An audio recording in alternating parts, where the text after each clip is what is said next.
All right, Sheila, can you hear us? Yes, I can. Awesome. The time is 7:03 p.m. and I will call this meeting to order. May we have roll call, please? Mayor Reichel, Here? Pro Tem Hanrahan, Here. Trustee Britnall, Here. Trustee Clausen, Here. Trustee Flores, Here. Trustee Poston, Here. Trustee Siebert. Just here. All right, may we rise for the Pledge of Allegiance and a moment of silence. I pledge allegiance to the flag of the United States of America and to the republic for which it stands, one nation, under God, indivisible, with liberty and justice for all.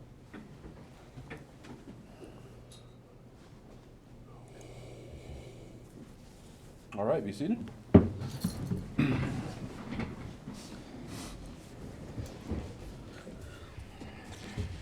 The first item on tonight's agenda is public comments. Persons desiring to make a public comment on items not on the agenda, please activate the raised hand function in the meeting program. Or Sheila, any phone calls or emails in regards to non-agenda items?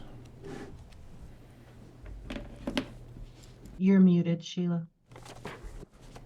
I thought I hit the button. No, I did not hear from anyone today. Okay, thank you. I do not show any raised hands, Mr. Mayor. All right. Do we have anybody sign in the chambers? No. Okay, easy enough. Moving right along, next item is the consent agenda, which contains the minutes of the February 26th, 2024 Board of Trustees meeting. Anyone like to make a motion on that or discuss anything? Mr. Mayor, make a motion to approve the consent agenda as presented. Second. Okay. Motion by Trustee Siebert to approve the consent agenda as presented, seconded by Trustee Clausen. All is in favor? Aye. Aye. All is opposed? Motion carries unanimously. Do any board members have any conflicts of interest with agenda items tonight? No, sir. Got none either. Does staff or the board have any agenda changes? We have one on your desk tonight. There's a letter there that was written for Mayor Reichel, and we're going to ask for a voted expression of support for that letter to Senator Bennett for a congressionally directed spending request for the pedestrian bridge. And we can do that, I think, toward the end of the meeting, whenever you would like to put it in there. Okay, we'll just put a note here to do that after the HR subcommittee. Got their own before board comments, and That'll work. I have an agenda change as well. I'd like to add a discussion for overtime during the HR subcommittee recommendation on a revised work week. okay. We'll just add that as a point on that discussion. Correct. Okay. Yes, please. Okay. Trey, do you have one also? Nope. Nope. Mine was what, Jeff? Okay. I jumped you, huh? That's fine. And all the board members should have a copy. We do have one agenda change as a board up here. So I'm going to go ahead and just read this resolution if I may. So Town of Silt Resolution Number 15, Series 2024. A resolution expressing the appreciation of the Board of Trustees and staff for the services of Jeff Lehman as the Town Administrator of the Town of Silt. Whereas Jeff Lehman served as the interim Town Administrator of the Town of Silt from May 14th, 2018 until October 10th, 2018. And whereas Jeff Lehman was appointed as Town Administrator on October 10th, 2018. And whereas Jeff Lehman has served the Town Administrator with diligence and loyalty and has made significant and lasting contributions to the town in that capacity. And whereas Jeff Lehman will be missed by this board, staff, and the residents of this town. Now therefore be it resolved by the Board of Trustees of the Town of Silt, Colorado as follows. The sincere thanks of the Board of Trustees, staff, and residents of the Town of Silt are extended to Jeff Lehman for his service to the town.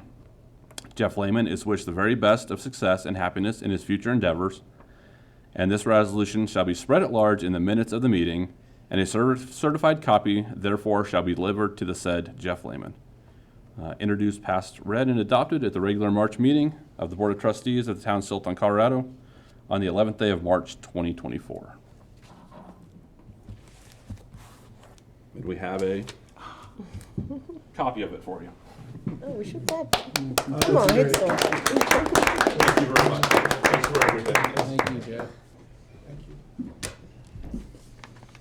Never had one of these before. This is cool. And a special thanks to staff for getting that put together and letting us do that tonight. So, Do we need to pass the resolution? so yes. Would someone like to make a motion to approve resolution number 15, series 2024? Mr. Mayor, make a motion to approve resolution number 14, series of 2024. Yep, point of order. Resolution 15. Oh, I was reading out of the computer. Okay, so it's 14. 15. 15. 15. Mr. Mayor, make a motion to approve resolution 15, Okay. series 2024. I'll second. All right. Motion by trustee Poston to approve Town of Silt resolution number 15, series 2024. Second by trustee Clausen. All is in favor? Aye. All is opposed? Motion carries unanimously. Thank you all Thank you. very, very much. And thank you, Sheila and Amy, or whoever else worked on this. Thank you. All right. It's wonderful. And going away party is Wednesday for you, correct?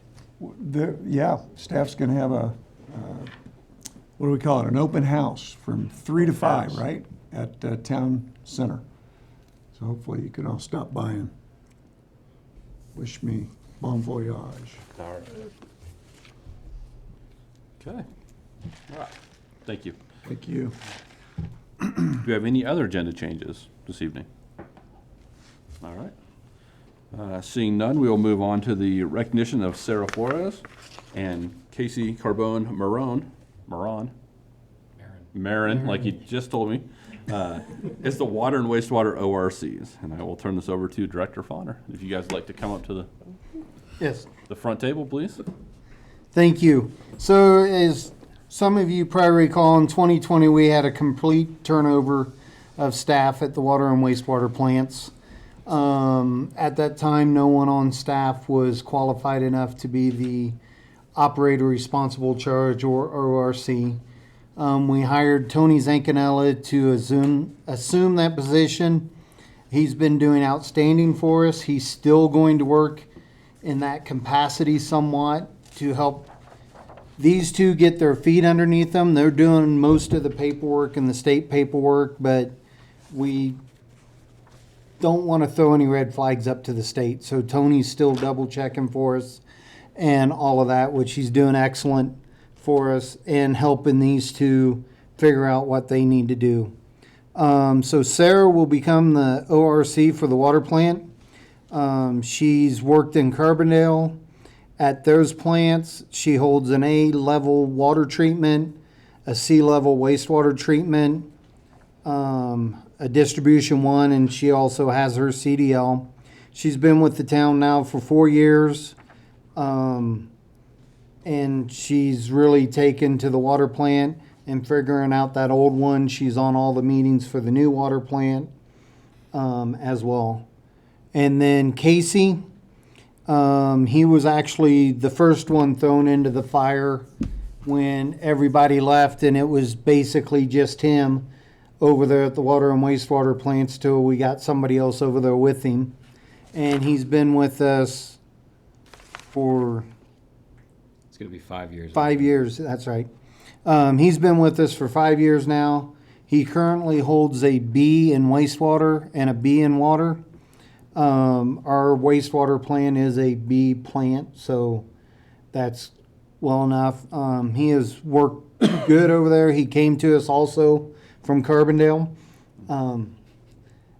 And he has taken to the wastewater side of things. He likes the bugs and the microorganisms that work in that water. And again, with Tony's help and the support from you guys, with both of them, we've really turned things around over there. We got the plants both up and operating at optimal capacity at the moment. And they're doing a great job over there for us. Okay. Well, thank you guys very much for what you've done over there. It's not the most glamorous business to be in for either one of you. So I really appreciate that you guys have really taken it as your own and put so much dedication to what you guys have done over there. So, Thank you. and I guess if Yes, thank you, guys. Congratulations. And we if you have a minute, I'd just like to know what got you guys into water and wastewater. Actually, my husband was in wastewater, and I really like the fact that you can take your initiative and test up, and nobody tells you when you move up. That's up to you. And I love to learn, so I'll never finish learning in this business. Nice.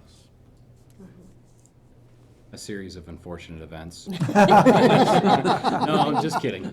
I hurt my back pretty bad. I was in physical therapy for almost a month and a half to rejuvenate my back. And truck driving is not the easiest business to be in. So I started looking for something else, and I fell into actually water, the same plants that she was at. And turns out that I really enjoy it. Nice. Awesome. Well, thank you guys. Thank you very much. Thank you, Tony, for helping out through this. Nice, nice. I just like to add one quick thing too. I'm gonna really miss these guys because it's been a great pleasure to work with them, the whole team over there. And I mean, ever since day one when we were basically running around with our hair on fire trying to figure out how we were going to operate a plant with nobody to operate it, no hands actually turning valves and stuff, whatever you guys do to make that happen. But to have them just get so immersed in it and show such initiative and resolve to make it work the way it's supposed to was, I think, really refreshing. So thank you for making that part of my life a positive rather than what it could have been. So, thank you. And just as a reminder, we are here to support you and your work. If things come up, please don't hesitate to bring to our attention, however shape or form, because we are here to make decisions to help you. By helping you, we are helping everybody else. So just keep that in mind. And it's true. And you have helped us by looking into the water plant and helping that go forward. So thank you. You're welcome. Next up. wastewater plant. And that's, Like the number. Casey's already dove into that, and we're exploring a lot of different options out there, and also with Tony and others on trying to figure out what's going to need to be done at the wastewater plant to meet these new state regulations. And what we can do. Yeah. Hopefully the state realizes what they're trying to make us do, and we can I have a don't, better plan. Tony will be Fingers able to crossed. answer that. I know it's the state, but yeah. yeah, We'll just see where that project leads us here yes, fairly soon, probably. yes. All right. Okay. Thank you guys again. Thanks for coming in. Thank you very much. Yeah, thank you. You can go back home now. Okay. Now I'm gonna go eat dinner. All right. All right.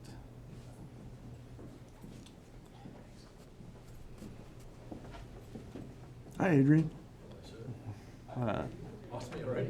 Yep, so next Good up is, timing. Great timing. next up is resolution number 14, series 2024.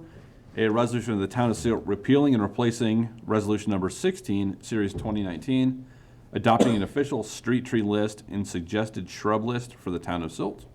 I will turn this over to Administrator Lehman, who will turn it right back over to Adrian. Yeah, Adrian Brown's here to talk a little bit about the tree list. And also we have this listed as turf replacement and incentive program as well, but we're not ready to talk about that quite yet. Mr. Brown's still working on a survey up in Mesa View. You'll recall we were doing some work up there, but we are ready to take some action on the tree list, tree and shrub list. So I'll let Adrian talk about that briefly and obviously be available for any questions that you might have. Mark? You've all received it. I changed up the, you said you wanted a red line, so I changed that for you, Jerry.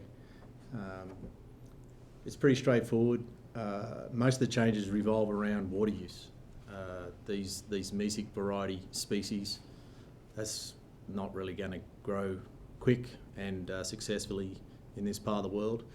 So there's a lot more salt tolerance and just general dry mesic species. So moving away from those wetter species. Not really much more to say. Hopefully the species there's only about 5 or 6 new ones. I've moved some of the acceptable, or shall I say, options for street trees up into the preferred. And, you know, it's going to take 50 years for it to change, but we'd like to see a bit of a change in our tree canopy, and some of the species that the town's already planting are already on this list. So moving in the right direction. Available for questions.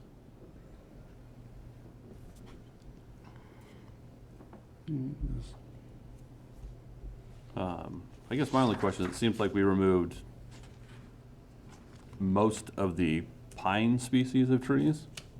In a street environment, it's that because one, a lot of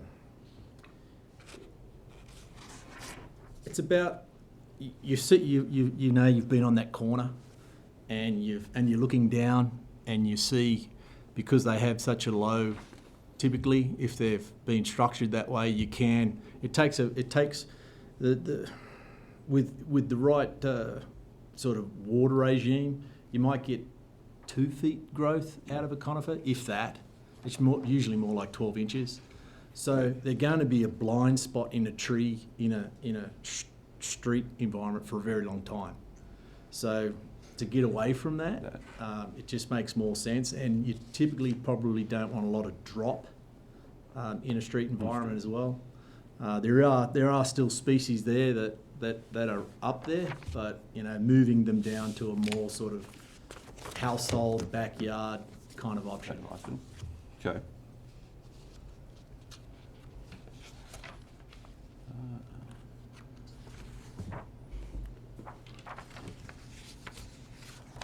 I'm definitely not a tree person, so I don't know if anyone is a tree person.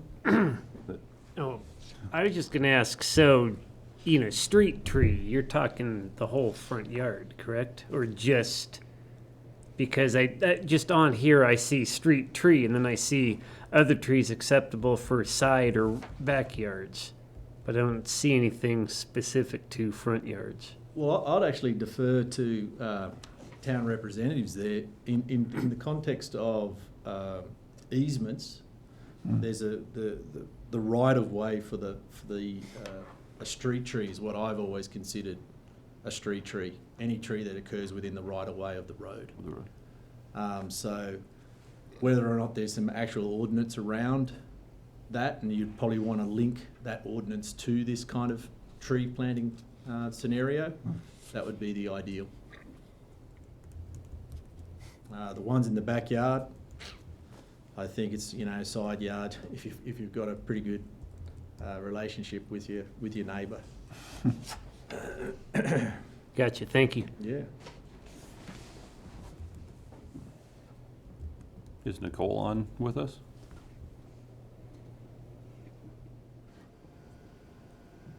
She is not in attendance tonight. Okay. I was just wondering if she knew what the ordinance was on what's considered a street area. I would also agree. I mean, I see it as like the islands between roads, or that that distance between a sidewalk and a street where you have 3 feet of grass. I would also, I don't know about on the house side of the sidewalk. That's what I was wondering, yeah, wanna because the limit- right of way, I mean, I understand that, but if Yeah. you have one just behind the sidewalk, a spruce tree that's, you know, sticking out over the sidewalk, and I've seen it done in the past where that right of way becomes the definition for like a development, and then there's these trees, that's where they're directed to, these what you can plant in it, and then it comes to line of sight. And then you think within line of sight, 15 feet, 25 feet from a corner, they call it the triangle of vision, so that you can see around the corner. Nothing can be planted in there except maybe, X kind of tree. But other than that, it's wide open if it's private property. Well, and I agree with your list on the. a lot of the newer subdivisions have 5 or 10-foot utility easements behind the sidewalks. And that's where all of your shallow utilities run. So, I mean, the right-of-way question, every road in town has a different right-of-way. Some are 60, there's a few that are 80, some are only 40.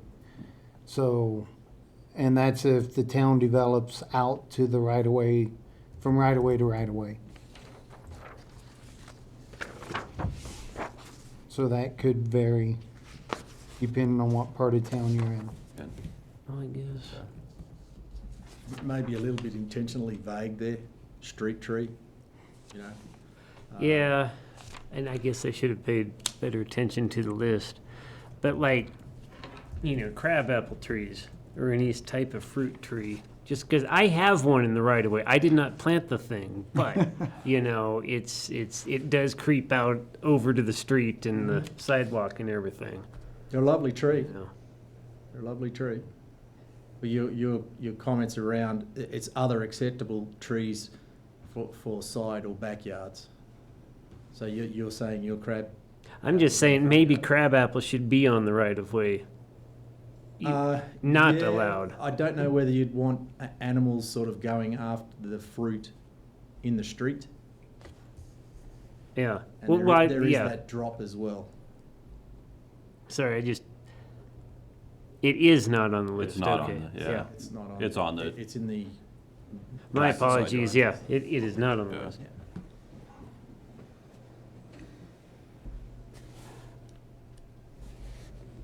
So I'm good with the list of trees. I think it would be a lot cleaner if we just pass this resolution once defining what a street is, so we don't have to pass this and then define what a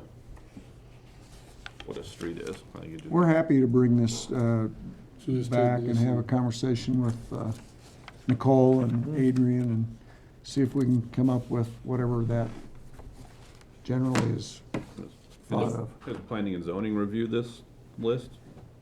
And I don't think so. I don't think so. I'd like to have planning and zoning look over it too, because they're the ones that deal with this way before we ever see what kind of trees. And will it be enforced by code enforcement? So what does it read for people that have existing trees already in place for it to be enforced? And Existing would be existing. Yeah, you'd be grandfathered. You'd be grandfathered in, but anything new would follow underneath this. So if someone did plant a crabapple in that street yard, that would be a code issue. New subdivisions, it's gonna be built in. This ordinance would be part of what's required at that point, so. Part of the suggestion from planning and zoning was up high, you'll see the addition of the weeding species. That would be a quite easy way to insert something about what exactly the tree that exists within the right of way, or what Yeah. street is considered. Yeah. So I'd like to, if we could just table this, and I would like to get P and Z's comment and then define what, or see if our code already has what's defined as what Street tree. a street tree is. It does. So at least link. and make Street, sure- street trees mean trees, shrubs, bushes, and all other wood-like vegetation which are found on land existing between property lines on either side of all streets, avenues, and ways within the town. That's what it gives as the definition of a street trees. Street tree? That's all. 12-16-010. That's all encompassing right there. Yeah. Okay. So that part of it's done, but I still think P and Z should I agree, yeah, P and Z should look look at at this. When's their next meeting? First and next, second Tuesday of Yeah, next month, right? April. So not April 2nd? April 2nd. Okay. That's what I said, yeah. So if they could look at it on April 2nd, if we could have it back on April 8th? And then there's also a couple other things that call out street trees, distance from street corners, fire hydrants, and things like that Okay. that might need to be tied with that resolution as well. Okay. And Like that's 12-16-090. Something else for Nicole to look at. She'll welcome the In opportunity. her spare time. In her spare time, yeah. So, but Adrian, I do appreciate your input on this, because like I said, I don't know anything about trees. No, that's all good. So, you know, getting a good list from somebody that's qualified is very helpful. You're welcome, thank you. And as a sidebar for the trip, I was just on the weekend, I visited two more streets up there. Seems to be a lot of interest to maybe get 4 or 5 demonstration plots happening. Oh, that's great. Yeah, so, yeah, Super. good news. Yeah, really is. Yep. Okay. All right. And I'll well, point out too, that we have pictures in the tree list too. Yes. Which Yes. is Yeah, helpful. I So that corrected was a that. suggestion as well. Yeah. Good. That addition was made congruent with the existing, this new list. List, okay. So it's almost like a little information packet for you that you can have on your webpage as well. All right. Thank you very much, sir. Welcome, thank you. Thank you. Thanks, Adrian.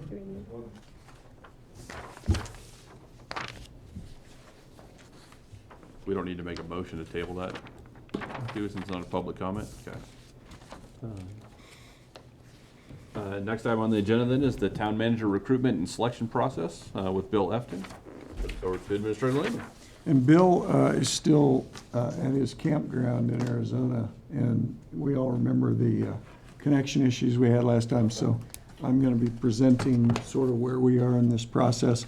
And tonight, really, the biggest thing is, the main thing for tonight is your approval of the solicitation, recruitment solicitation that's part of your package. But I also wanted to introduce you again to the schedule and also to revisit the compensation package briefly. So to start, in your packet, we've got the recruiting for the town of Silt's next town manager. And that's a 4-page document. The first 2 really are really the description of the town and the government and of the position and what the qualifications are and how to apply.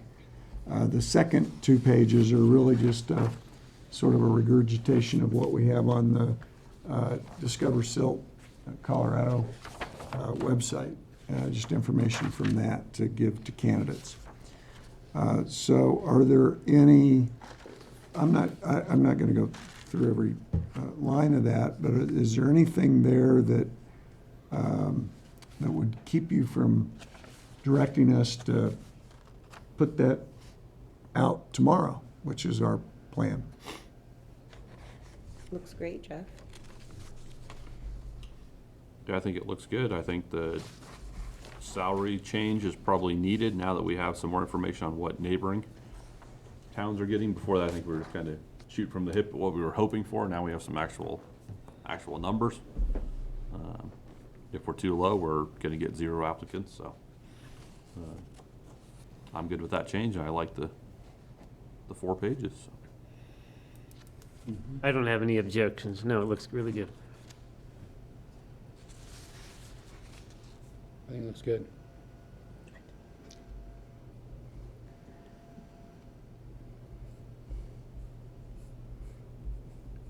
I have You're nothing. good, Seifert? Mayor Pro Tem? All good. All good. Looks good to me. Okay. I would just ask the question on the questions may be directed to the Silt Town Administrator, Jeff Lehman, who's retiring. Maybe we'll make that change. And so you're either going to give his personal cell phone, or they're going to get me.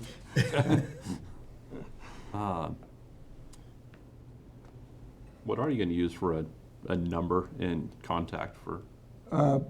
I'll talk to Bill about that, but it'll probably be either Bill or I, or both, you know, or all three of us, you know, just to round things out. It's a great question. I don't know that I thought about that anymore after I put it in there the first time. But I certainly would encourage applicants or candidates for the job to call me, because I want to, you know, get the right person for this. I have a vested interest here, you know, so I'd like to make sure we do well. So I will, without objection, I'll keep my name on there, and I'll just give them my cell phone number. It's fine. Okay. And then the last thing I wanted to, okay, so I got a lot of head nods, and so without objection, we will be putting that out tomorrow to all of our different sources, and starting to get some feedback and some, hopefully some good candidates. And then I did want to just kind of run through the schedule just very quickly. So tomorrow we'll start the advertisements, the formal recruiting. We've done a little bit of informal recruiting already. I think I mentioned that somewhere. Bill has talked to some of his contacts, and I've certainly talked to some of mine. We're going to close applications on April 8th. Sheila has agreed to put together the candidate packets, which are basically the information that we get back from the candidates, which will be a cover letter and a resume. Put those together along with the position description and the recruiting solicitation, all in a 3-ring binder for each of you. And we'll distribute those on the next day or as soon as we can thereafter. And then we're looking at a special executive session on April 15th, which I think we talked about before, and everybody agreed that that would work for them. And obviously, I mean, if you have an issue with that, then just let us know, and we'll talk with the mayor and maybe reschedule that if we need to. You'll note on here there's an asterisk that talks about semifinalists and finalists. If we get, say, 30 resumes, and you all agree that there are 15 or 10 that look like they would be some, you know, folks you'd like to talk to, it's probably not a great idea to bring 15 people to Silt to do interviews. That's too many. So we would probably advise you to cut that down to 4 to 6. And maybe a way to do that would be with some kind of Zoom interviews if you wanted to do that. So that's, you know, it's just something we can kind of leave out there, and we can make decisions on that as we see what comes in. If it's easy, if we can easily cut it to 4 to 6, then that makes it easy to just call everybody a finalist and bring them in there for a process here in Silt. So then, to switch to the page that I left on your desk tonight, actually Sheila left it on your desk tonight. It's marked draft, and it says town manager recruitment process outline. Some of those things we've already done. If you move down to Roman numeral 6, board resume review. So we would ask you during the week of April 9th and until the 15th to review the resumes that are presented to you. There will be a scoring sheet that you'll be provided with, and you can just check the boxes, and then we'll regroup everybody on the 15th. We'll put together a graphic summary of what you've what you'll present that night, and then we can talk through which of those candidates you want to bring in. And it's not hard and fast. There's no right answers on the check boxes, and we'll do some more. We'll do some training, some instruction, kind of on how to use the materials, and so you'll get all that prior to that meeting. And then once we've determined who those, if it's a first round interview, do we do it Zoom, probably, or telephone? It's the old fashioned way. And then we would, if we have just finalists, we're suggesting that there be a writing assignment. There's a lot of writing involved in this job. Kind of want to make sure somebody can write clearly. So we would have a writing assignment that then would be evaluated later. And then the candidate assessment would be, we're expecting that to happen sometime in early May. Obviously, if there are semifinalists, that all that pushes back a little bit. But let's just say we have just finalists. We'd be looking at early May. And over a 2-day period, generally what happens is the candidates come in the afternoon of one day. There's some meet and greets, perhaps that night.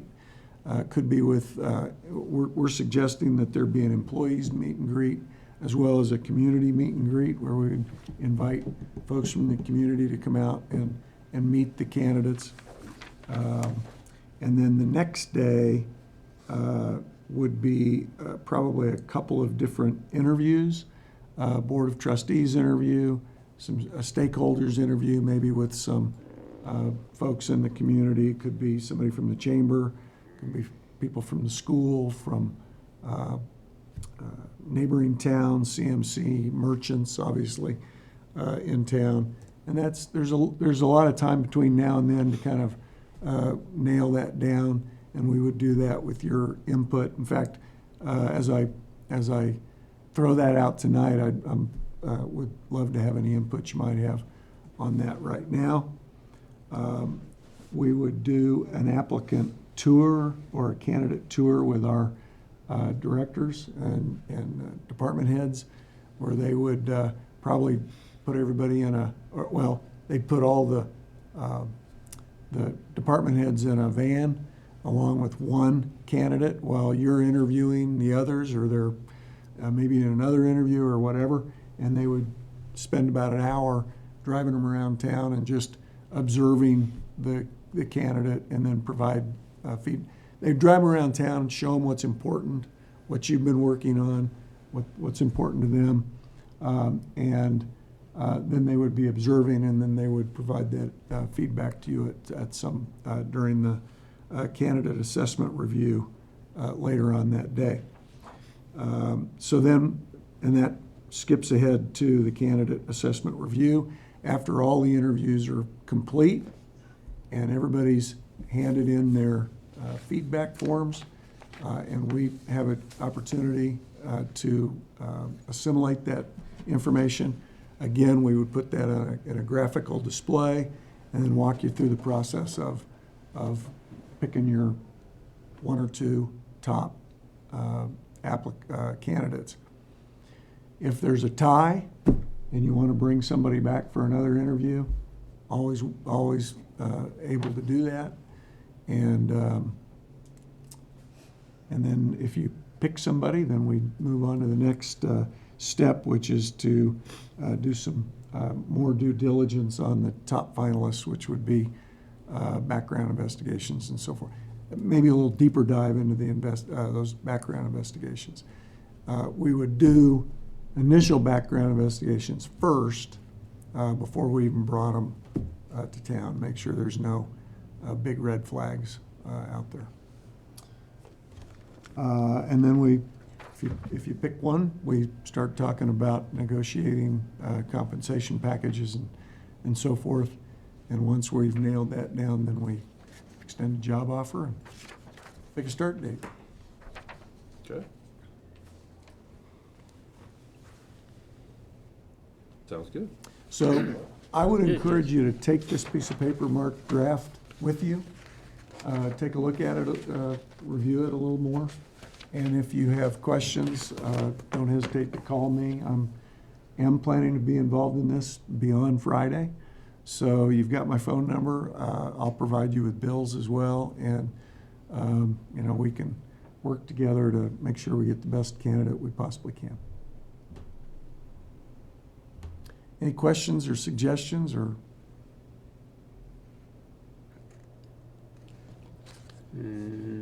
Sure there will be down the road, but not Yeah, I'm tonight. sure I they don't will have be anything. down Great. And then do we offer like top 2 or 3 finalists lodging or anything, or just? Oh, sure, yeah. Sure. Anybody who is invited for the finalist interview, we'll put them up for the night at the Holiday Inn Express, likely. And one caveat is obviously when they become a finalist, it's public information. So it gets reported to the newspaper, and their current employer then knows that they're out there beating the bushes. So it's good to be really serious about these candidates and not bring somebody in here who you're not sure about.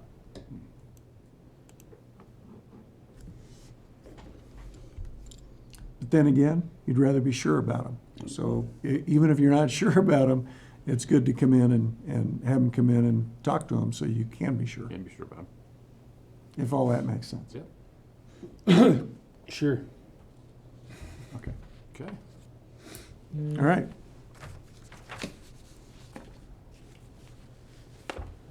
Anything else on the town administrator search? Okay, thank you very much. Thank you. Next up, water wastewater rates and other topics with Jim Mann. First time. First time. First time I have to talk to you guys. Right? Yeah. So I think, and Trey alluded to this earlier, there's a couple of pieces that we wanted to talk about tonight. But number one, there was some discussion about, all right, we've got the water rates in place. That is covering our costs associated with the operation of the water utility and then also the construction of the plant. And I think part of the board of trustees discussion was, are we going to be able to look at the sewer rates to see whether there's a possibility that we might be able to bring some of those rates down? And I think the short answer to that at this point, and again, Trey alluded to this earlier, we're continuing to investigate what our options are going to be in terms of what we're going to have to do to comply with the new regulations associated with wastewater. So it's premature at this point for us to really make any wholesale changes to those rates, because I shouldn't say the last thing you want to do, but a difficult thing to do is put the rates on a roller coaster where they go down and then they just have to go up after that. And so while we do this investigation, our recommendation at this point is not to do anything with the rates until we have a better idea of what we're going to be required to do. So that's number one. The second piece is looking at encouraging people our customers to move to paperless billing. And there's 2 ways to go about doing that. You either penalize them for getting a paper bill, which means we increase their costs if they're going to get a paper bill, or we reward them for going paperless. The city of Glenwood Springs just recently adopted a plan where they're penalizing people $2 a month to keep a paper bill. We had a rather lengthy discussion at our team meeting, and we basically are of the opinion that we should incentivize people to go paperless as opposed to penalize them to stay paperless. And so our recommendation was to look at a $2 credit on your bill if you go paperless. And so, they would have the opportunity to contact us and say, we want to go paperless. We'd put it in the bills, et cetera, and encourage people to go paperless and say, as your reward, you get a $2 credit. When you think about the costs associated with sending that bill out each month, you've got the cost of a stamp, you've got the cost of staff time to do it, plus the materials. And so we felt that the $2 is probably appropriate. Part of it was we're matching what City of Glenwood Springs is doing in terms of their penalty by staying paperless, but we're just turning it around and making it a credit as opposed to penalizing people. I have a question, Jim. We are not going to require them to enroll in automatic payments. We are just saying we are sending the statement via electronic means, or are we extending that for them to enroll for electronic payments? Are we even set up for that? We're not saying that they have to go to an automatic payment. Automatic payments are great. Are we set up for it? I would have to Ability defer do it? to Treasurer Tucker on that one. We do have people do have the option of setting up auto pay. And recurring payments as well? Oh, it would- Correct. Yeah, you can choose the day of the month and even set a limit. Like if your bill's normally $224, you can set a limit that it doesn't take out more than $250. You can have it on the second Friday, 3 days before it's due, the day it's due. You do have that option through Express Bill Pay. It won't be required. Right. But as far as delivering the statements, then Right. they would get. And the last thing I would state is that there is a fiscal cost to this. The maximum that it would be with 1,340 customers is $16,080 a year per dollar. So really, you're looking at a little over $32,000 cost in terms of if everyone went to electronic billing, there would be that cost to our revenues, but we would also have a savings in terms of no longer having to send anything out and the staff time associated with putting the bills together and to be delivered. And one thing to remember is that this is, it's split 50-50 with the sewer and the water utility, so it's not necessarily all on one or the other. What do we get charged as a town to run online payments? Okay, ask the question again, just to make sure I heard it correctly. So do we have a fee from Express Bill Pay for each customer that pays online? We do, and that fee is different. So if it's a check, it charges us one fee. If it's a credit card, they charge another fee. If it's an electronic transfer, they charge us a different fee. So for a check or an ACH, I think it's 54 cents. The credit card fee is a little, or the credit charge, if someone uses a credit or a debit card, that charge is a little less. But then we have the merchant fees on top of that. And then if someone uses a bill pay through their bank, Express Bill Pay will capture that and send that to us. And that is the least expensive option, but it's also the lowest number of people that are doing that. Okay. Yeah, and I've been on the Express Bill Pay since whenever the town started it. And as the town, we don't pass on those fees to the residents if it's done with a check. We eat that cost. If there's a debit or a credit card that is used, we do pass along the merchant credit card fees. Okay. So if people sign up with a checking account and a routing number, it doesn't cost them anything to be able to pay their bill online. And that's how mine's set up. Yeah. Yeah. What's the percentage of our 1,340 billing customers that are getting the paper statements versus those who are doing it paperless right now? I do not have the answer to that. I could probably find the answer to that and report that to you the next time, because we also have tenants that have accounts on Express Bill Pay as well. And that's the one bad thing about how Casella is set up. If the landlord wants a paper bill, the tenant has no choice. The same as if the landlord wants paperless, the tenant has to have paperless as well.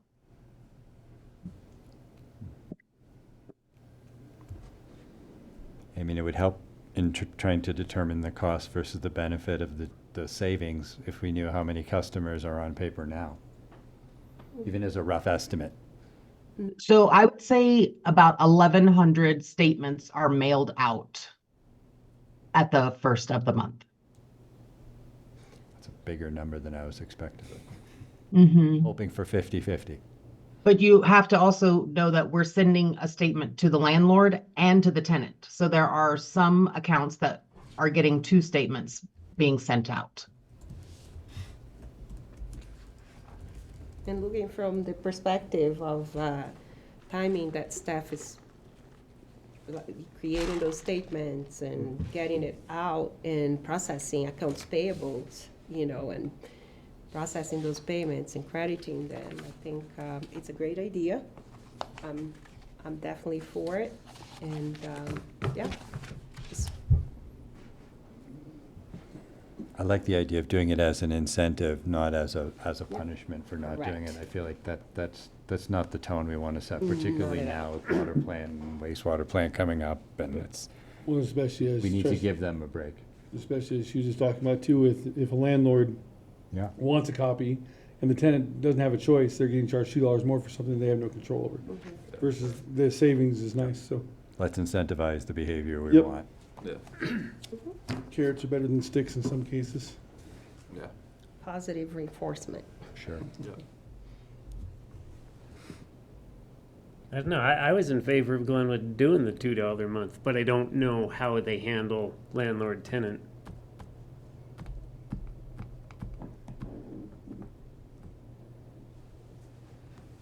Yeah, I think it's a good idea. What does the finance guy think? I think it's a great idea. I mean, it ultimately, we will move to a paperless system. But you still have, there are still people that are gonna require paper for a period of time. Yeah. Okay. Are we in agreement? I'm in favor of it. As long as it's an incentive and not a punishment, I think we go ahead and see what happens. Yep. Okay. Is that enough direction? Yes, We don't need to make a motion on this. Just an action item, so. yep. Okay. All right. Easy enough. Next item on the agenda is the Town of Silt Board of Trustees, where am I at? HR Subcommittee recommendation on revised work week. This is another action item, and we're gonna talk about overtime also in this discussion. I will turn it over to Treasurer Tucker. Thank you, Mr. Mayor. Last week, staff, and the staff along with the HR subcommittee being met, staff recommended that we go to a 4-day week with 10 hours a day, working Monday through Thursday from 7:30 in the morning until 5:30 in the evening, with town hall employees arriving at 7 and having a 30-minute lunch. The police department would not be included in that because they're already on the 4-10 schedule. Public Works and water wastewater employees would stagger to where they'd work half would work Monday through Thursday and the other half would work Tuesday through Friday, so that we would have coverage throughout the entire week with 50 hours of coverage in Public Works and water wastewater. We weighed out the pros and the cons of what that would give employees as well as citizens. And after the discussion, the HR subcommittee decided that they would want to do some kind of revised schedule, but Monday through Thursday, working 9 hours a day, and then being open from 8 to noon on Fridays. And that's just as that was a temporary. Correct. To maybe possibly stair step it that way first and then go to the full Monday through Thursday so that we could research how many people or citizens actually come in on Fridays and the number of calls that we have, not as far as calls for the police department, but calls as far as for the community development, for accounts receivable, accounts payable, any of our vendors, things of that nature. I have a question. How many employees are set up to work from home? One. One. Yeah, Jeff. Yeah. One part-time, One. Two. Oh, I was two just part-time, I curious. mean, two part-time till Friday and then one. Well, and the reason. Because of how lean we run, and all the different hats everybody wears, there are things that I can do remotely, but there are things I have to be in town hall to do. I have to be in town hall to print payroll checks. Have to be in town hall to print AP checks. Because I don't think you want me taking those blank checks home with me. So there's certain things that people have to be in town hall to do. Um, we did not discuss a hybrid option, but we can discuss that if you'd like. And I have another question. What is driving the conversation? Was it So Glenwood is driven or- currently on that schedule, Monday through Thursday from 7:30 to 5:30. Parachute's on that schedule, Cedar Edge is on that schedule, Olathe is on that schedule, and those are just the municipalities that are on the western slope. There's several of them that are on this side of the mountain, like Breckenridge does it, Blue River does it. There's quite a few municipalities in the state of Colorado that have that 4-day work week. It promotes a better work-life balance, less absenteeism. People can do their doctor's appointments and run their errands on Fridays. Possibility that it would decrease our overhead because we're not running the lights on Fridays. Employee retention, where they're not, well, I'm going to work in Glenwood because I only have to work 4 days a week instead of 5 days a week. Recruitment, the increased coverage because it's possibly 50 hours a week that Public Works is on duty or water wastewater. Improved morale, just overall.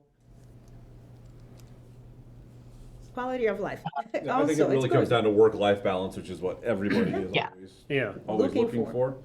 for, and trying to retain and recruit. I think it's a huge tool in that for the Yes, future. I strongly feel that the working industry is moving towards that. The new generation is really looking for that work-life balance, where they don't necessarily need to be the 8 to 5 schedule if they can balance that out.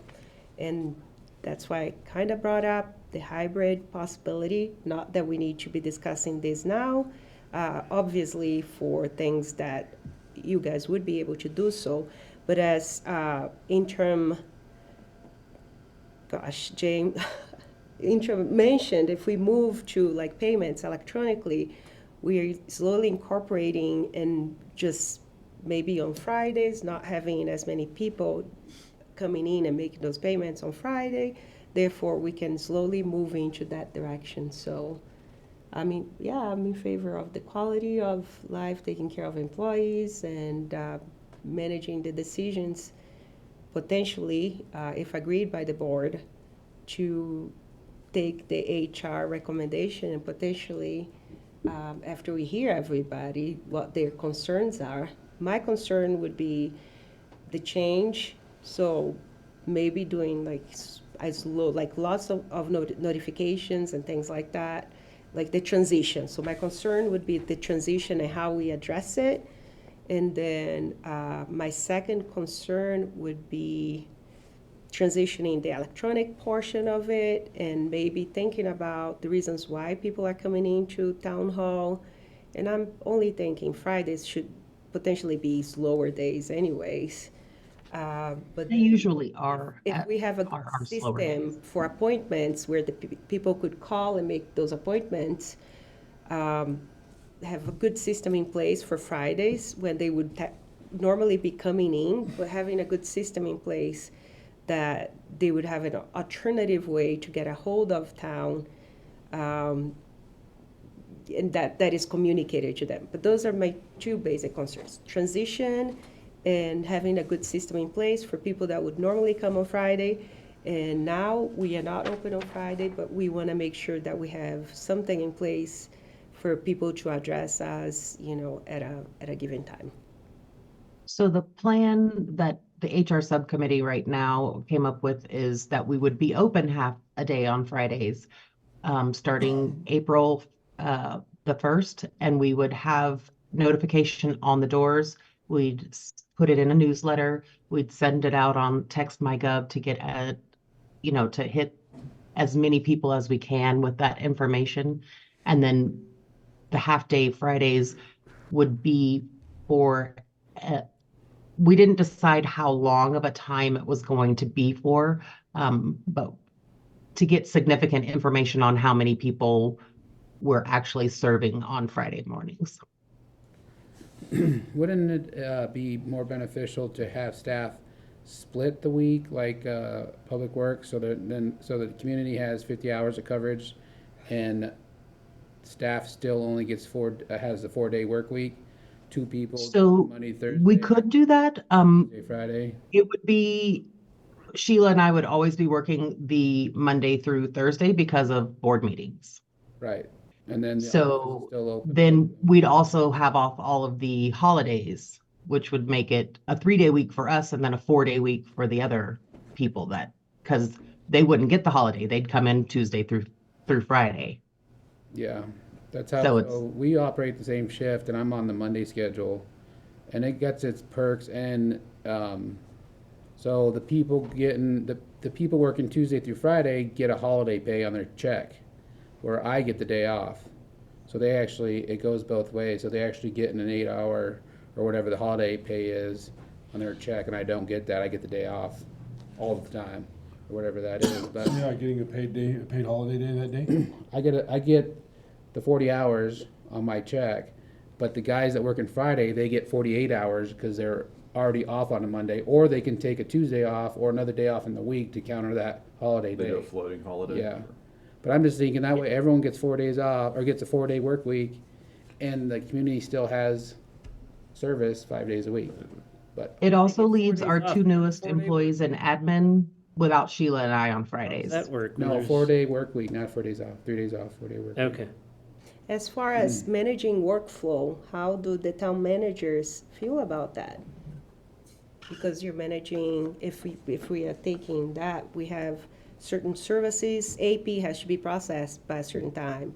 Certain payables have to be processed by a certain time. So there is a workflow issue that now we're not just talking about time and who's off at a certain day, we're also talking about how we're getting things done. So normally payroll and AP are done on Wednesdays. They get signed that day and then it's distributed Thursdays. So being closed on a Friday wouldn't affect that. That's good to know, but workflow, can you guys think of something that could potentially raise a concern? We just want to make sure that we address everything. I'm all for it. Yeah. Like, if my job were to give me a hybrid day on Friday, whoa, I would love it. People from that are listening. I'm just kidding. So I'm for it. That wasn't nice. I'll just throw my opinion out there and from the administrative function, I think having a split week could create a bit of a problem, because I show up at town hall looking for the administrator and he or she's not there that day. Well, they're taking that, they don't work on this day. And dependent upon meeting schedules, I think that if you're looking at kind of that hybridized work where you're going back and forth and you've got some people here, Monday through Thursday and some people Tuesday through Friday, I think the administrator manager is going to end up working 5 days. Which is probably gonna happen Yeah. anyway. Which part of that may happen anyway, but I think it creates a bit more confusion on an administrative side, not only for the town manager, but then also for the other employees of, well, why aren't they here this day? This is the day I showed up. You're open. How come I can't talk to the clerk, or I can't talk to the treasurer, or I can't talk to the administrator or the community development director? I think it just creates more confusion. My opinion would be to keep everybody on the same schedule. And close one day. And close one day. Yeah, I'd rather see closed one day as opposed to that half day, because, if the whole idea is to have a 3-day weekend, then you're still having people come in for half a day. And, if they're traveling like from Parachute or somewhere, for example, I mean, is it really worth it for them to come in for 4 hours and then go home? That's why I'm thinking, if you're just Monday through Thursday and you all have Fridays off, then that saves those people traveling that far, money and gas and things like that. And I guess another question, public work, how many guys do you have? Because if you're going to stagger it, because the only reason I say this is because, I work for City of Glenwood and not all department does the 410s. City Hall does the 410s, and the electric department, they're doing the 9-hour days with the half-day Friday. And then our department, the wastewater department, the plant operators, they work 5 days a week, but we tried the 10-hour days and it works, there's pros and cons. It works good because you have the 3 days off. But at the same time, we did that for, I forget, 2, 3, 4 years, maybe 5 years. But then we went back to all of us working 5/8. And the reason our department went back is because if we have a water break, those guys, because our crew was staggered. So half the crew would be Monday through Thursday. The other crew half would be Tuesday through Friday. And it would work until you had a water break or something like that, which required a bunch of guys. But because half the department actually had a day off, we would never call those people in. So as long as the water break happened on Wednesday, you guys are golden. Yes, and no, seriously, and that's why we went back to the 5/8, because if we have a water break, like on a Monday and Friday, it's kind of a pain. So we figured, okay, it's just best for the whole crew to be here, 5 days a week in case we have a break. Then half the crew can deal with the water break, and the other half can, do their everyday routine. But that's just my opinion. But it seems like it works for the City Hall folks. And yes, there are salaried people that are in their Fridays, even though they're, only working 4 days a week. But, and an advantage to that, they can actually get their work done without, having to, I'm not saying the public's bad. I'm just saying they can get their work done without having to deal with the public. But, and that's the only reason why I was saying, Public Works can do whatever they want, but that's just, and I know Public Works probably has fewer people than City of Glenwood does, and I don't know if that could be a hindrance, having It could such be a small depending crew. on water breaks. Like at the water plant, it would be because there's only wastewater, there's only 4 people over there. So on Monday, there'd only be 2 people. On Friday, there'd only be 2 people. Yeah, So we'd have 4 the rest of the time. On the public works side, we have 7. So it'd be, 7 and a part-timer that works Monday through, but the part-timer is, they're part-time, so they don't they're really... part-time and they're a disability worker, so in a water break situation, they're not much help, so to speak. I mean, they can run parts and things like that, but it would be, so on Fridays, we'd probably have, Fridays or Mondays, we'd only have 3 people. The other crew would have 4, depending on the part-timer. And if we did have a water break or something, we would have to call in other people off the crew Yeah, that yeah. had the day off. And I didn't know if if the town had an event, if you guys had to set up a tent, I don't know if that would help or hurt having a smaller crew that day. Yeah, because setting up the tents only to get them up in the air, which we don't set up the tents much anymore, other than for heydays. Yeah. And we could work that out to do it on a Thursday. But we would work 8 to 5 from time change to time change in the winter, because it would be easier to deal with the snow plowing, and also working 10 hours in that time of year. It's too dark for almost an hour or so out of the day for the guys to be safely doing anything out Yeah, in the public. So kind of like CDOT does, they pretty much go from the fall time change to the spring that's time what our change. department would do too. And they work 8 to 5 or 8 to 4:30 with a half-hour lunch. Yeah, and I forgot to mention that. But yes, we went from time change to time change. So in the summer, we would be 410s. Winter, we'd be back to 5/8. And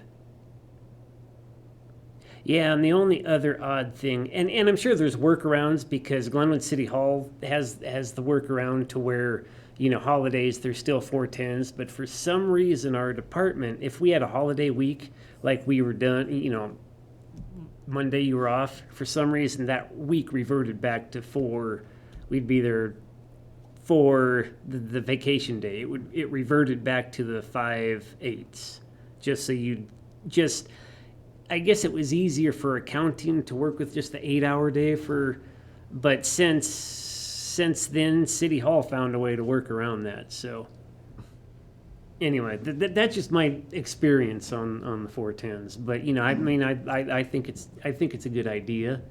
You know, it may not work for everybody, but you know, I mean, I think it. So Glenwood City Hall is closed on Fridays? They're closed on Fridays, yes. Yeah, so they're 7:30 to 5:30. So it's a common schedule. It's not like Yeah, something it's- we're Yeah. inventing. Glenwood, Olathe, Parachute, Carbondale. All closed Fridays. I was kind of I know, okay with uh, that. Or see right beside Parachute Public Works, they're off Fridays, the whole team. They're not even split. So, We talked about that also, but I've talked to other public works directors that their overtime budget went through the roof because right. everybody was getting called in on a Friday for, you know, especially when irrigation season hits. We always got somebody running over standpipes or breaking standpipes or, but anyway, they were seeing an increase in overtime by having their public works department off on Friday and people getting called in.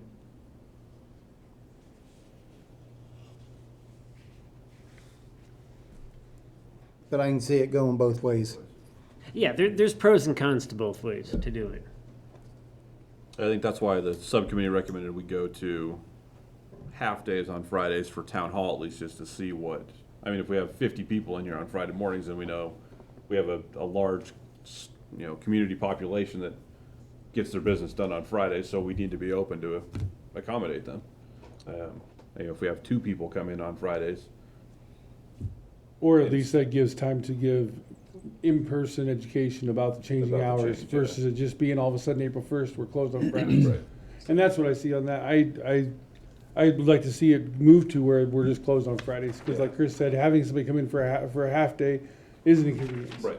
But doing it maybe doing it for the month of April and then after, as of May 1st, going to Fridays being off would be, if we're gonna move to a 4-day week, that's the way I think it should be done.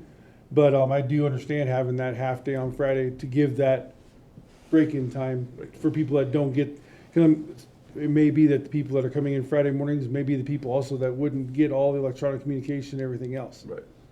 And that's why we kind of went to the half day, we gave them the option, instead of cold turkey, April 1st, for Monday through Friday, we discussed it, we said, well, let's try a month of, and who knows, that month of Fridays, we may get nobody, we don't know, And then May 1st, everybody will come in Friday. you know? And then, Closed. Because it's one of those things. Yeah. And that's we can plan and we can do it, but there's going to be things that happen, and that's part of the reason why we're flexible and we make things work. I'm all about quality of life, and you know, 3-day weekend is great for all employees. I'm more the type of guy to rip the Band-Aid off. Just take it off. Shut Friday down. See what happens. See if there's enough ruckus to open back up.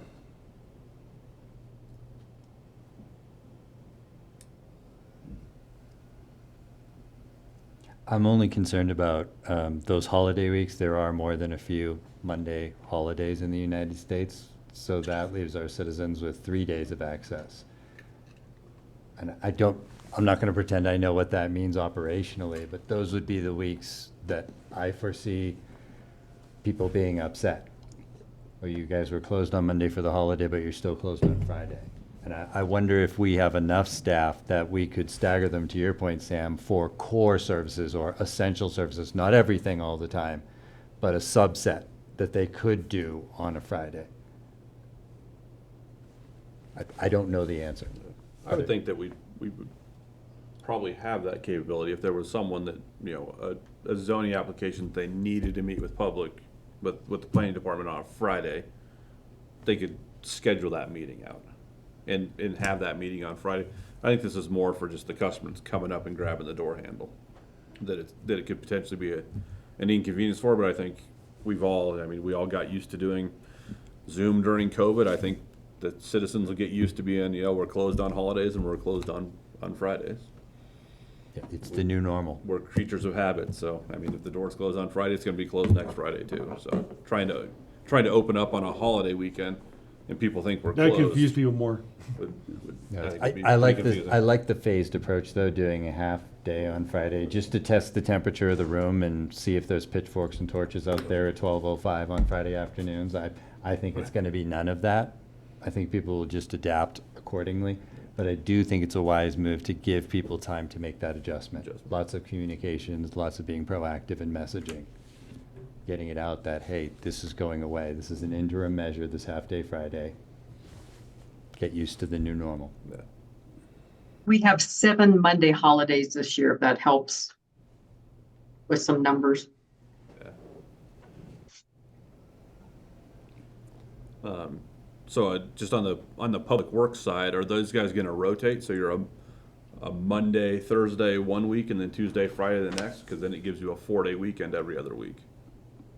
No, if we're gonna offset like that, you will be Monday through Thursday, and we'll have to figure that out with the holidays, because 7 Monday holidays, what do the guys working Tuesday through Friday get? If the people working Monday through Thursday have Friday off, Monday's a holiday, they get a 4-day work week, a 4-day weekend. Yeah. How do we show that for the guys that miss the Monday holiday and have to work 4 days still?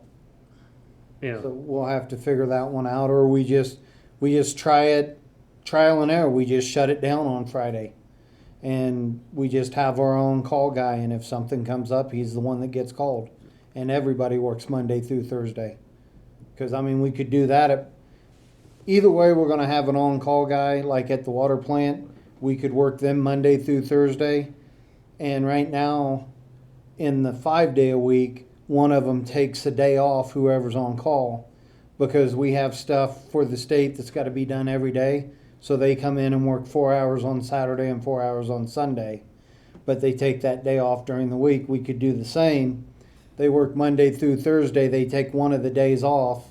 They work 3 hours on Friday, 3 hours on Saturday, 3 hours on Sunday, or 3.5, and 3, and make up that 10 hours that way. And that way we have somebody at the plants every day, basically for the state paperwork that needs to be filled out on a daily basis, the testing and things of that nature. And how would it be possible, again, to start with the office first? And I feel like we are constructing the plant, and the plant that we have now is still, we brought it to a functioning point, but it's an older plant that could need a lot of attention from Public Works. It just feels a little bit, for me, I don't know, maybe my instincts just tell me that for Public Works would be more challenging, because to Jim Mann's point, who to call where if we are staggering schedules and changing. I'm not saying it's never going to be possible. Personally, I would feel more comfortable as the water plant is like getting ready and we have things more established, to incorporate Public Works within a different type of schedule. Or to make this decision right now, I would need to really know more what type of structure would Public Works be on. I would feel comfortable with the town hall having the half days during that introductory period, and then maybe moving to a full day. Right now, I would need to see a better plan that wouldn't look so confusing for Public Works before I would feel comfortable moving forward with that. So I think Public Works, we're still gonna have 5 days, because we're just gonna stagger. Some guys are Monday through Thursday, the other ones are Tuesday through Friday, so we're still covered Monday through Friday in Public Works. Are they all trained on the same? And the on-call Are they too. cross-trained? Yeah. Do they know, so the entire? we're too small of a community to have specialized departments. My public works crew on this side, they do it all. Water pipes, sewer pipes, irrigation pipes, parks. And the same way with the water wastewater plant. We only got 4 guys. All of them know how to run the water plant. All of them know how to run the wastewater plant. And there's So- an on-call guy. And there's So it's 7 days a week, they're covered. Yeah, and we have an on-call guy that's listed with the police department. So if we did just do the Monday through Thursday with Public Works, if something comes in, it comes through the police department. They have the number of whoever's on call that day. They call them. They come in and assess the situation. If they can deal with it, they deal with it. If they need to call more people in, they start calling everybody that they need to fix the problem. And I'm thinking the majority of the employees, they're pretty much local for Public Works, right? No one at like a super distance. No, right now, the farthest one's Newcastle. There you go. That puts me a little more at ease. I think the problem with that is if you are a Monday, say you're a Monday through Thursday guy, you know you got a 3-day weekend, so you leave town to go camping. A water line breaks, you're not coming back from your camping trip to help out. So they're gonna have to be able to work with the crew that they have in those emergency situations. So it's 3 people enough to address a, you know, And we do that now. If we get a call on, if we get a water break on the weekend, Friday, Joe knows who's going out of town, who's going to be gone. So he knows what kind of crew he's gonna have if we get a water break and who he can call. who can call. Yeah. And it would be the same thing. You Right. can't, hey, who's going out of town this weekend? Who do we have So- Who do we have so- available to call in? So it sounds like we have a process already to cover that situation, so. I'd like to just see a more clear-cut schedule come back at the next board meeting of how it's gonna look for each department, and then give the nod, yes or no. It would be great because then we can set the expectation. Then we know what we're working with. We have an idea, not to micromanage, but before we approve such change, it'll just be passed that way. And that's why I like to think, have those discussions because I think it's a great idea. It's outlined here. I think moving forward this meeting, so we can notify the public for the rest of the month would be the way to go. I mean, we're all here for a quality of life, and I mean, and obviously if this doesn't work for the community and for the staff and for everything, we go back to normal. But I mean, I don't see why not give it a shot. Yeah, I agree. I guess that does make sense. I mean, I guess we leave it up to our department heads that we trust Yeah. to put their employees on a schedule that works, and check in with our interim manager to make sure it's approved. You made me an interim administrator. You didn't make me an interim. Details. Details.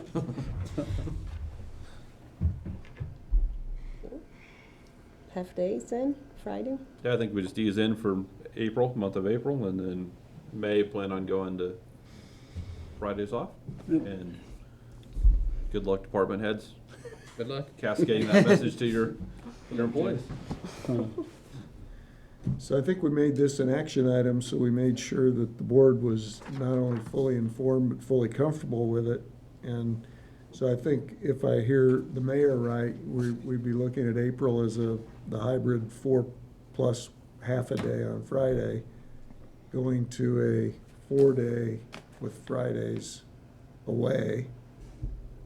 If department heads wanted to do that, felt comfortable with that, beginning sometime in May after a period of time to reevaluate. Is that kind of what we're hearing? Let's- In favor of that? Yes. Yeah. Yep. That works. I think we'd love a motion and You want a motion and a for that? vote. A motion for, Mr. Mayor, I make a motion to approve the recommendation on a revised work week and planning on revisiting it in May to confirm it permanently. Second. okay.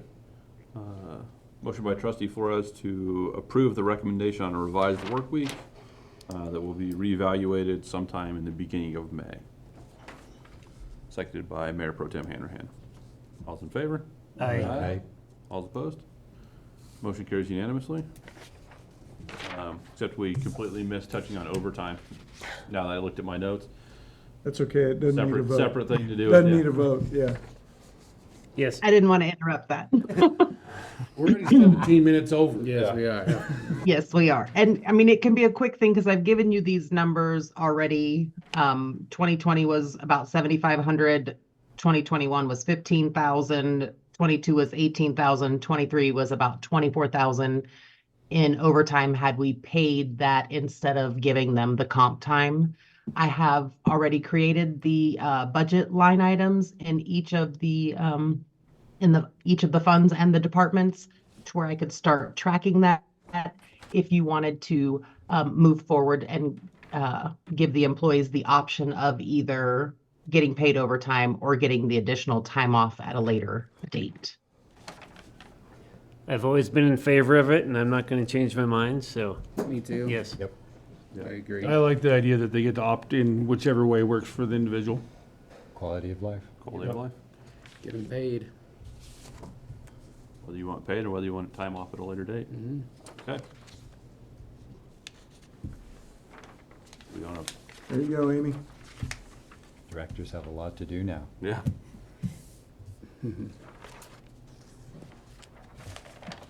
So the note that we place on the door, April 1st will be closed, half days on Fridays, and then we don't give them any kind of indication that there's a possibility of us closing permanently on Fridays until we bring it back to you with the research on how many people we have served on Fridays.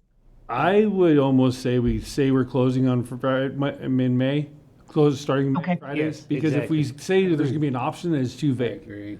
If Okay, we start giving them perfect. the information, but then say halfway through the month, we have lots of people going, no, I have to be here on Friday, then we can revisit it. But it's easier to open back up than it is to close. Yes. It's not accurate because we're gonna be open the half day. For April, we'll be getting half day. And then May. we would be going. So what notice will it be posted for May? The half day for April? Half Yes. day April, Got it. then all Half day day for May. April For the month close. of April, and then On Friday, starting May starting in May. 1st, or starting the month of May would be closed on Fridays. Yeah. But I think we would have that notice for April and May on the door from the beginning so that Starting they tomorrow. have an opportunity to tell us. I mean, you could post that note on the door as soon as possible, so that way people Yes. start seeing it. Yep. Yeah. Would be my thought. Yes. Yeah. So they can sharpen their pitchforks and light their torches. Right? Or their Perfect, thank you. Facebook tapping fingers. That's the modern day pitchfork right there. You should have a pitchfork emoji. I'm sure they do. As the town's logo? I don't think so. I didn't say that. Instead of a thumbs up, a little pitchfork. Next item on the agenda is the letter in regards to the pedestrian bridge connectivity project. Yes, and I'm going to defer to Trey. I did see the email from Deborah Figueroa, who prepared this letter and is tracking the congressionally directed spending. But I didn't read the whole email, so Trey, do you have more information on that? Yes, this is for the congressional 2025 budget. So this would be next year, the congressional directed spending. To apply for some for the pedestrian bridge. This would be for building it.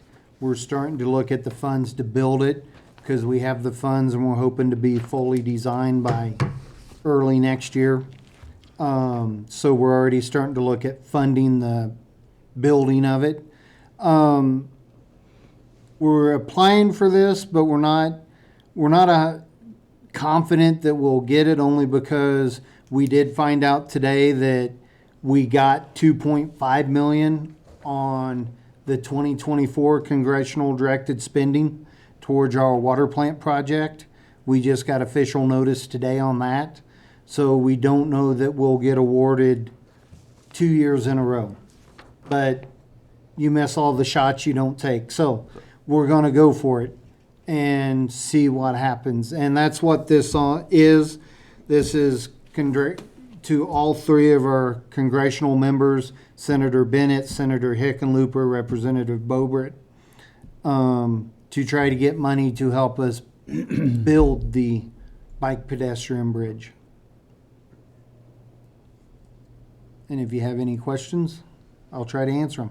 Yeah, and we'd need a motion and a second and a vote on that so we can get it to. And the mayor's signature. And the mayor's signature. Oh, yeah. Because this is due at the end of the week, and that's the only reason why it was kind of rushed before you. We didn't. Yes. They just opened the portal. They opened the Late portal Last Friday. Yeah. Yeah, it was like last Thursday or Friday they opened the portal, and then they said, "Oh yeah, by the way, they're due next Friday." That's right. So I'm glad we had a project Exactly. all ready to go. Yeah. So, what not they're trying to looking come up with for. something in a week, yeah. Good. yeah. But I agree. I mean, if we don't go for it, we're not going to get it. So. Yeah, Right. exactly. I think we go for it. 100%. So you're saying our portion of the pedestrian bridge is 9.4? That's what we'll still go out for funding for. Not that we have to pay all that, but that if we get the $5 million, $9 million more would be needed. It's estimated out at about a $14 million project at full build.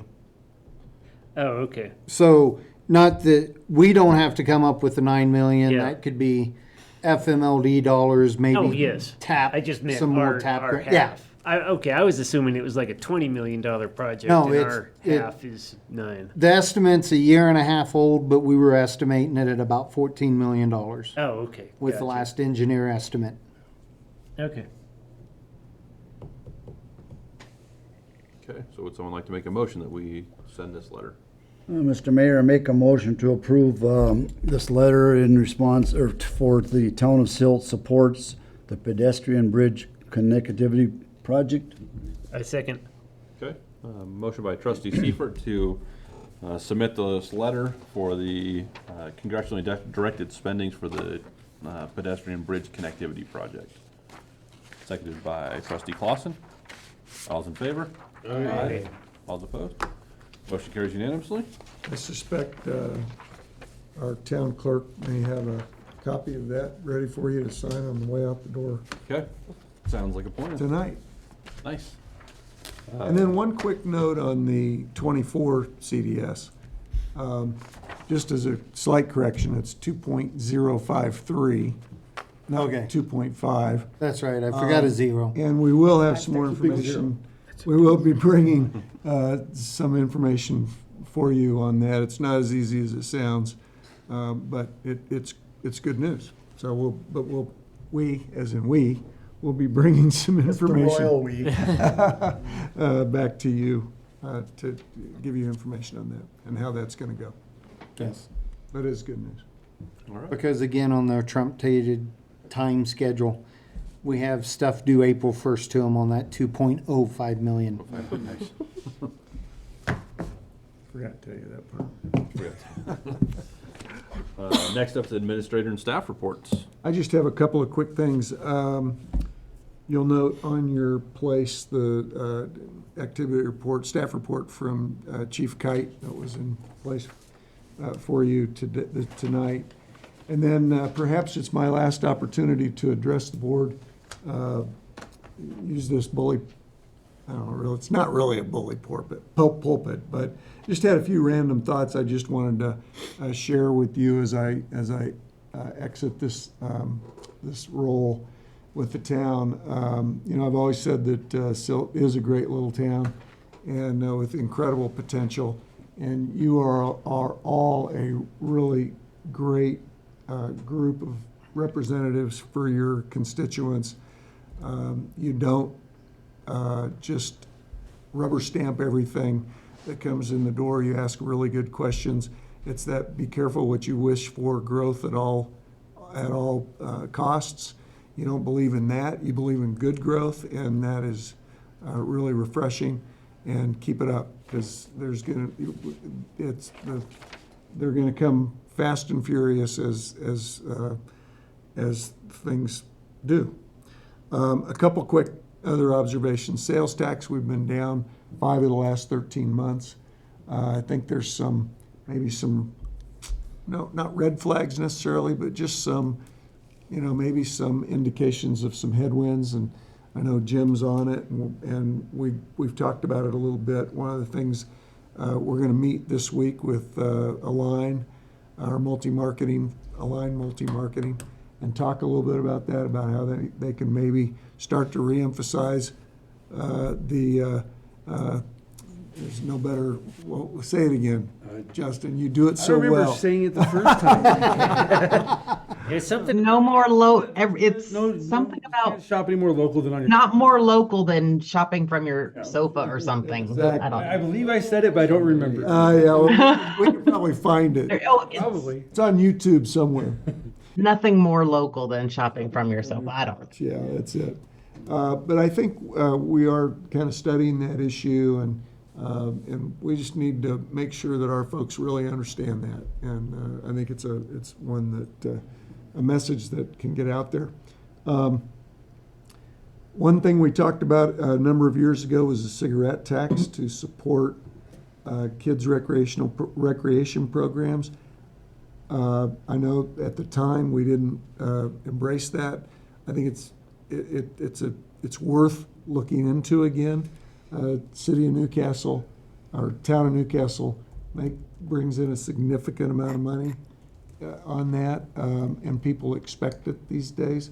I'm not going to pitch it now, just something for you to kind of think about. Code enforcement, I've always said that Silt is a target-rich environment, and I know it's your goal to try to make the town more attractive. I think you've got an opportunity now to continue with that and really push that forward. We heard today, and I think my ears really perked up today at the luncheon when Commissioner Sampson talked about the airport. It's something that I've always thought should be more of a driver. I know it's a driver in some ways to the county coffers, but I think if they are able to get the kinds of industry at the airport that they're maybe considering, that's certainly a driver for Silt's economic development, being that we're as close as we are to the airport's facilities. I think last but not least, something that I do spend a fair amount of time on is thinking about and including things in the newsletter along with Nicole and the things that, some of the information that she drives, as well as Sheila, well, and all of us. And so as I hand over the reins of the newsletter, probably to Marcella this week, I want to make sure that all of you know that is a fairly intensive time commitment. And so if you could just kind of think about what we could do to improve that, and really provide the staff with some input on how you use it, how you think it's going, or whether it's going. We do pay a few $1,000s a year for that platform. There are some ways that I think the town could use it better, and I'll be providing that input to Marcella and to the staff tomorrow morning at our staff meeting. But it is something that we could probably use some input in. One of the things, Derek, is the reports that we get back. Love to have you look at those sometimes. I know we kind of have missed over the years with that, just to get your expert opinion on that kind of stuff too. So anyway, that's all I had to just kind of throw out to you all on my way out the door. So thank you again for the great experience. You've been a great board. And I do want to say one more thing. I have mentioned it before, but I've offered I have feared the idea of a cold turkey working all the way up to my retirement day and then not working anymore. That's not what I want. So I have mentioned it before that I'm, willing to kind of keep some of these things in my crosshairs to help where I can. I've explained that or offered that to Jim and will also offer to the new manager when we get him or her on board. So if there's projects and initiatives that we'd like to keep moving forward on but don't have the capacity to do so, I stand ready to help. Thank you. Thank you very much. Jim? I have nothing to add Nothing at else? this point. Okay. I have two things. As we build this water plant, if you all would like site visits during the construction, we ask that you would set it up through like Jim, so the construction crew knows you're coming. It will be an active construction site, so if you do come out, whether you all come as one or you set it up with Jim, it'd be nice if you all came as one so we're not spotted with people coming in, but hard hats, vests, appropriate footwear, and all of that stuff will be required when you come on the site if you want to visit it during the construction. And if you would just make arrangements with Jim or somebody so we can let Garney know that you will be out there and what time you'll be out there, so they're expecting you and things of that nature.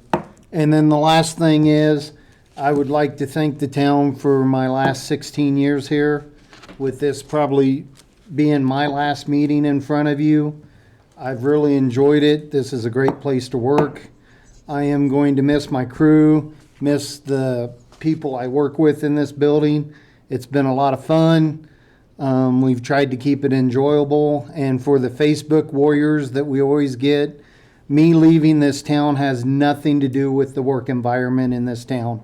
I would recommend working for Silt to anybody. It's a great culture. I've got a great crew working under me. They'll still be here doing what they do best for the town of Silt.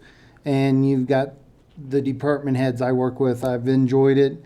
And it's kind of hard to leave. I mean, leaving a good job to try something new, but I ended up here on taking the road less traveled. So I'm not afraid to step out there and try something new.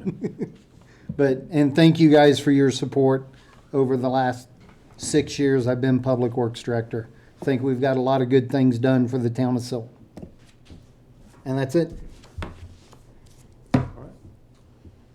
Sheila, Amy, anything you'd like to add? We'll No. miss them both. Go ahead. What's that, Amy? I said we will miss them both. Exactly what I was going to say too. It's been a pleasure working with both Jeff and Trey for many, many years. Thank you. Is the chief or lieutenant on? Do they have anything they'd like to add? Chief is on. Same as everyone else. It's been an honor and a pleasure, and unfortunately, it's part of life that we move in different directions sometimes. But I think it makes us all stronger at the end. Thank you. All right. Next up then is board comments. Start with Trustee Poston. Today we had a very busy day.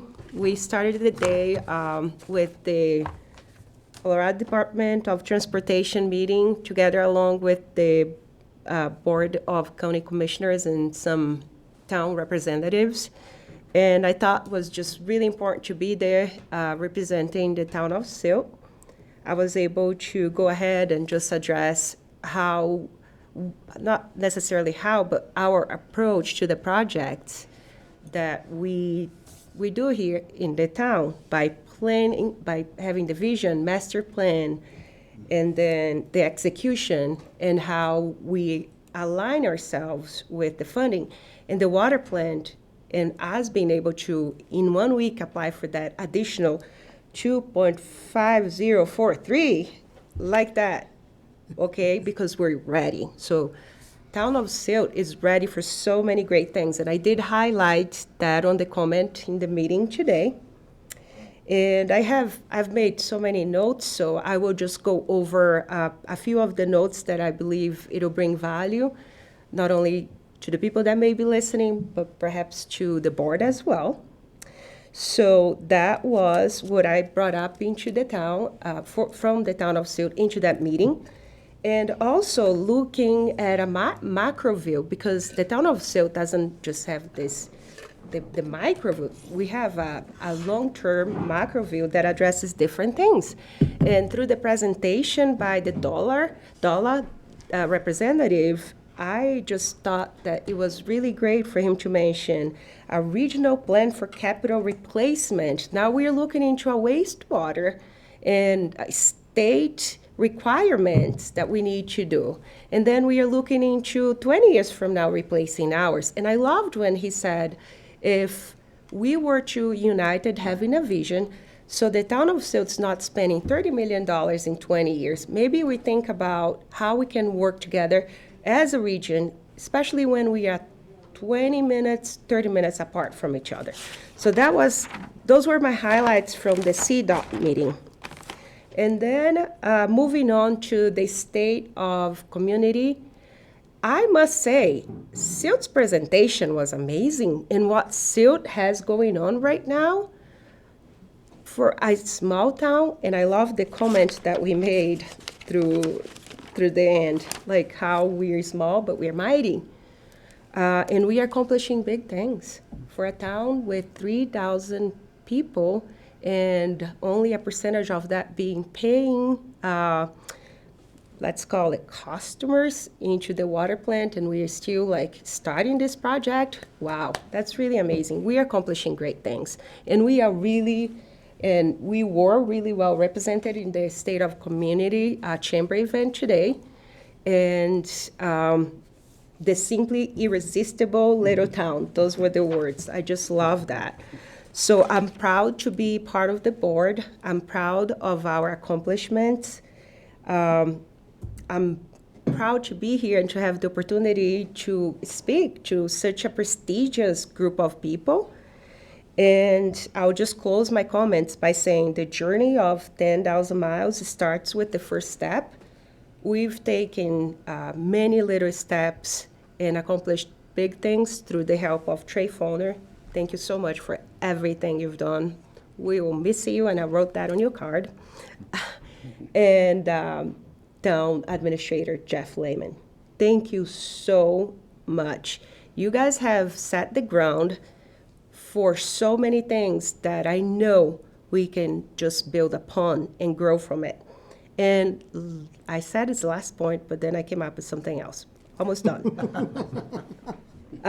What I came up with was also something that I mentioned before is all the additional projects that we have to accomplish. I kind of lost track of thought here. No, I'm not going to get it back. So let's just finish by this. Let's keep going. I remember. Okay, location. That's something else that I mentioned. We are so well located. We are 45 minutes from Grand Junction. We are 3 hours from Denver. And we have the ski corridor. We are talking about airport. And then when I was saying that in the meeting, I corrected myself. I don't have to remind you, but location, location, location. We are well located. And we have a board of trustees and individuals that will vote for people within the board that want to defend the uniqueness of the town and that fight for Silt to take care of our elderly residents, to take care of the people here. We don't make rush decisions on projects over quality of life of people.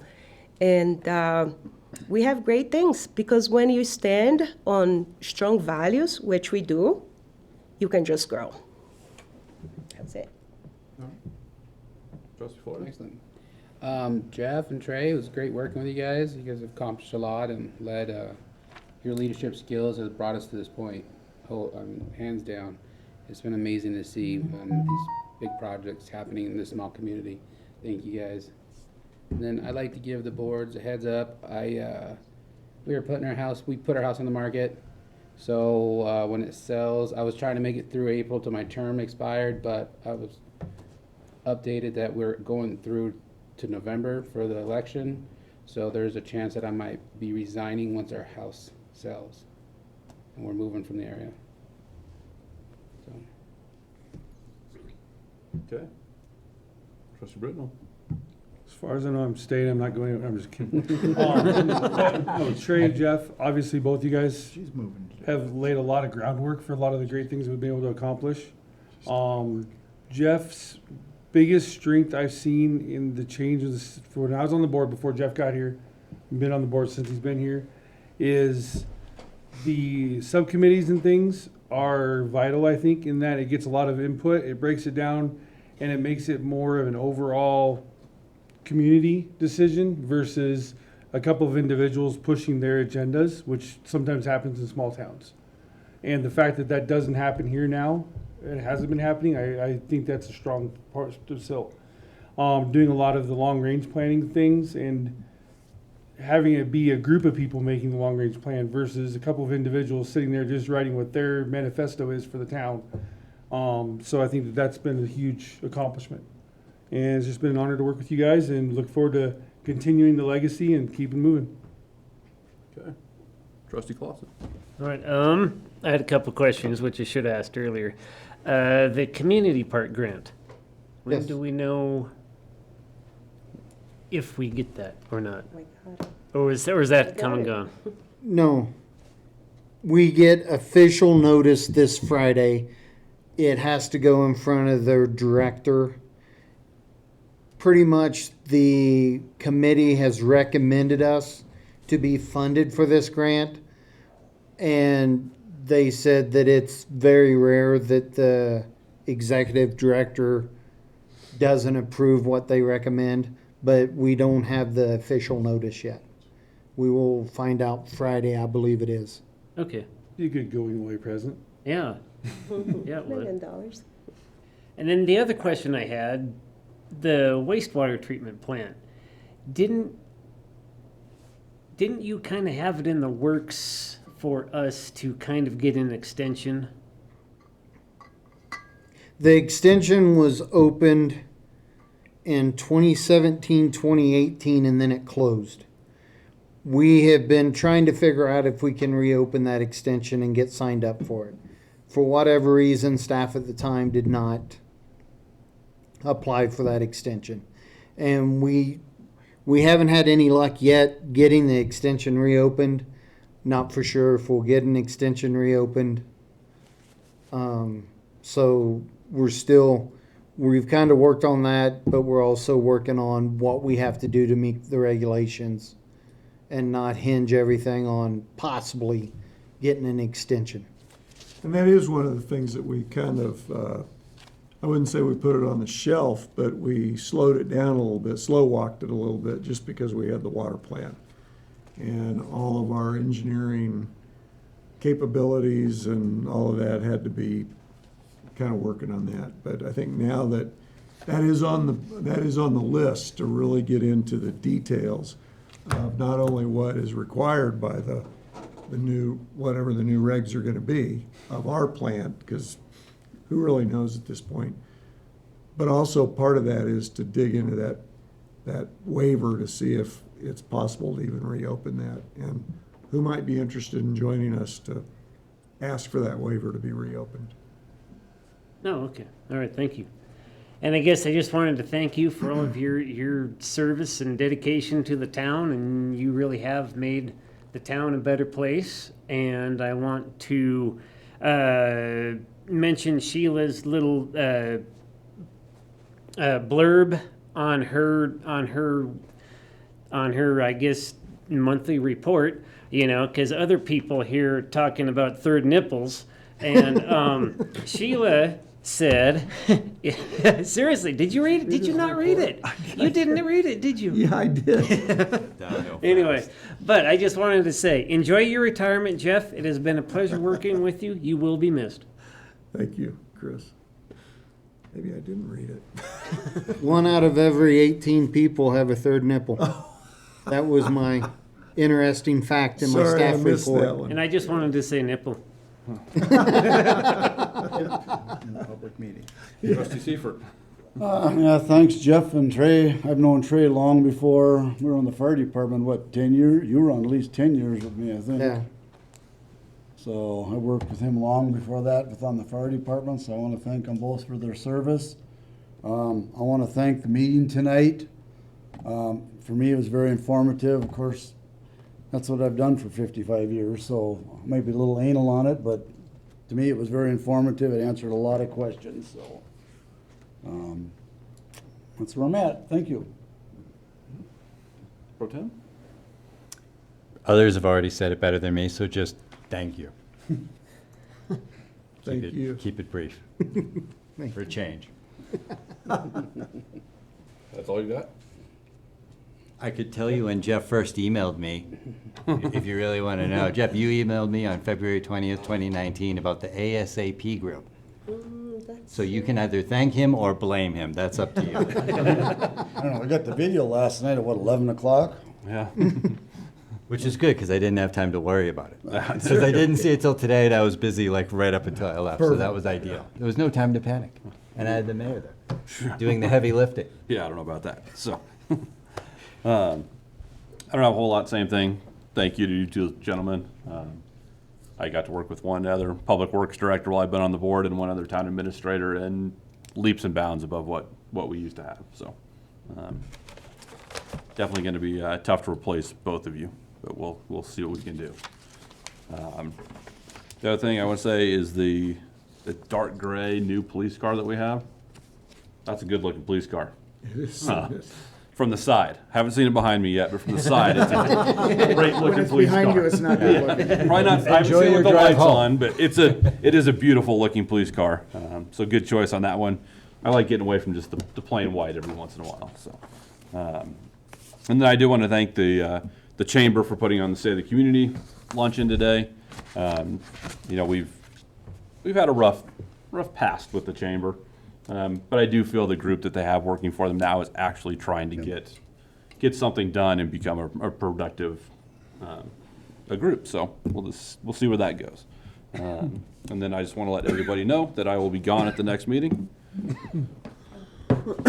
So, Giving him 2 weeks to worry about it? 2 weeks to worry about it. Or to plan my own departure. Yeah, so, other than that, thank you to this board. Thank you for everyone that came to the luncheon today. It was great to have Town of Silt taking up 2 tables.